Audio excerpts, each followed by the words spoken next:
Hi, my name is Joe Louis Cedillo. I'm the artistic director for Company of Strangers, and I'm the writer, director, and sound designer for this production of 789, being produced in association with El Teatro Campesino. The show is up in previews right now. We will actually open this Saturday. We're looking forward to having it kick off in a grand way, and we are going to be running until May 5th. The show runs Thursdays, Fridays, Saturdays at 8 p.m. and Sundays at 2 p.m.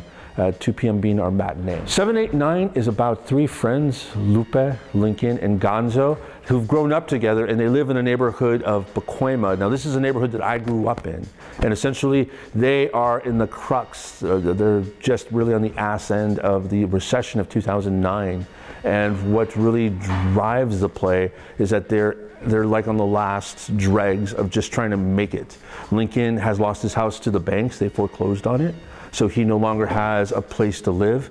Gonzo is a graduate of Cal State Northridge, which is a school that I attended, so there are some shades of where he comes from, but essentially he's trying to care for his sick mom, who's going through the cycle of just the jacked up healthcare system. They're trying to get by on county, but it's trying to pay money on the clinic and all that other weight that he's carrying. And Lupe owns the house that they all congregate in. They basically hang out in the living room. And Lupe works construction. He works for a union, but I don't know if some of the audience hearing this knows, but in 2009 it got really bad where even the guys working construction, the guys who were union guys, were hanging out in the Hope Depot parking lot waiting to try and jump on a truck. So these guys are in desperate straits, and they're hanging out in this living room, and all they have to essentially relieve the pressure is to smoke weed. And Lincoln has a friend who says, I got an idea about how you can make some money, and it's a home invasion robbery.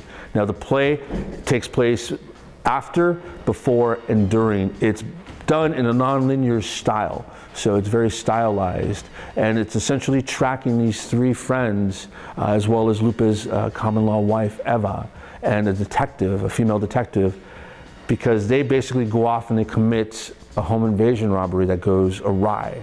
And so it's about what leads up to it, and as well as the consequences and what happens when you are so desperate that you'll try anything, and that anything it could be worse than how desperate you are. I had heard of Luis Valdez, I don't know of any Latino kid growing up in America who has not heard, even some international countries who has not heard of Luis Valdez or knows La Bamba or Zoot Suit. But he was the guy who did, he did movies. And so to suddenly be introduced to him by my playwriting professor, says, wait a minute, you're talking about you like Bracht. This guy is a guy who basically is doing something comparable, if not something much more in contemporary to your culture. And so I got introduced to Los Vendidos, was the first play I read that was part of a collection. And I was like, holy shit, what have I been missing? And so that was something that I always craved. And that's something that drives me as a writer. I am Chicano because very much, I take on that title, and there's a sort of politicalization that you take on when you say that. There's a term, to me it's a term of empowerment. That's just how I was brought up and raised. And so what drives me as a writer a lot of the times is I look, and the artistic choice is usually the second choice. My first impulse is always vibing off of like, well, what's going on here? What is the issue at hand? And so that tends to drive me more. And I was pre-law, pre-med, as well as a couple of other majors as I was trying to get through school. But the thing I kept gravitating towards is like, I want to do something that isn't reactive to social ills. I don't want to be here and deal with stuff after the fact. When you go to court, you're presenting a case, but something's already happened outside of court. All you're doing is just figuring out, who gets the blame and where the bodies are going to fall. Who gets, oh yeah, you're responsible. And I wanted to do something that was much more thought-provoking, much more engendering of positive change. And I think that's the one thing that art can do much more successfully. 789 basically speaks to a historical moment, but it speaks to a very contemporary one.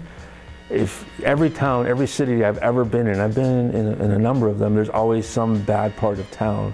There's always like, oh, the people who live over on that side. And for a long time, I didn't know that technically I grew up in that place.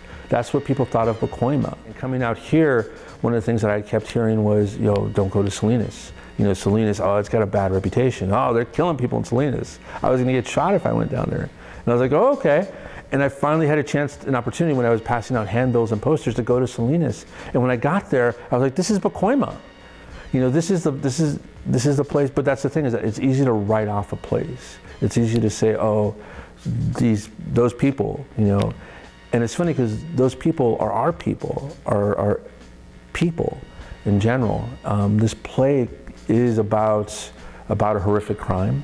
This play is about desperation. This play is definitely about the 99 percenters. And it's not the 99 percenters who basically were marching down the streets. It's the 99 percenters who were busy trying to hustle work, who couldn't, but were still represented in that movement, the Occupy movements of Wall Street in LA and the various cities that were still, you know, they were very much feeling it, but just did not have the ability, because of just how entrenched they are in it, to take a time out to give voice, to be able to do that work, to be able to go and pick up that flag and present it.